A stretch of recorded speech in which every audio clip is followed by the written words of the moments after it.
there's a lot of tension between people who are different because people fear what's different than them, and it's sort of getting past that brings people together. So we just have to learn how to exchange love and cooperation, mutual respect. We're going to have this community alive and welcome folks who come, and you don't have to act like us to be a part of us. And I think community is about connecting all kinds of ages and all kinds of thought. Yes, I have known the joy of holding on and the grace of letting go.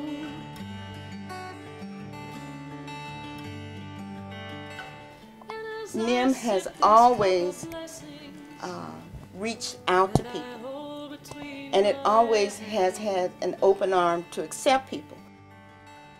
NIM has given me a chance to meet people outside of my congregation or off my block or out of my circle of political or social friends. What NIM does that really makes a difference is help me connect with other leaders and other community members who want to do the kind of work that I want to do. I could think of wonderful, great things, and people will stand around and watch me do it. But if I bring people in and we come up together with a great thing, those people remain involved. And I think that NIM knows that. NIM gives people a way to make more of an impact than they could make either through their individual congregations, and it gives congregations a way of making more of an impact by joining with other congregations. To transform community, you need very strong-willed people. You need to work at it and convince people that there's a change that needs to be made, and this is how we can make it. It's going to take a long time, but it's doable if you have the right people. It is peopled by those who wish to make the world a better place. It's just that simple.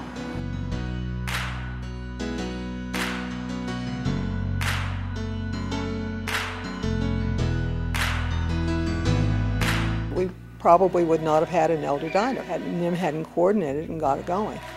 And now there are all these churches doing elder diner. It's a really wonderful thing. It's a wonderful ministry for us, and it provides a chance for some society for people who otherwise might not see anybody all day or might not have a sense of community outside of their own family. Somebody needed to bring together the resources of the early childhood community. Somebody needed to work especially with after-school kids, and NIM was the catalyst. Child care is not just taking your child to a place for somebody to care for them during the day, but it is a broad range of activities that you involve families in, which NIM, I think, recognizes. And when you have a parent of children who feel good about their kids, they tend to feel good about their family. They even feel better about their neighborhood. And I think the kinds of services that NIM provides helps to make that happen. Give young people leadership. I think a lot of communities get stagnant because they don't want to step aside, you know, and young people come with one energy and technology, you know, and given the right guidance, you know, they will do well. Look at these teens, they're taking action, and they want to do something about it. They don't want to sit around and just let their community see the world go through what it's going through. Now I actually wanted to be involved in the community. I want to do stuff to give back. If no one does service, then no one will ever get help. And people really need that sense of community, of helping each other out. Otherwise everyone feels alone, and it really falls to us to make sure the world is better for the future.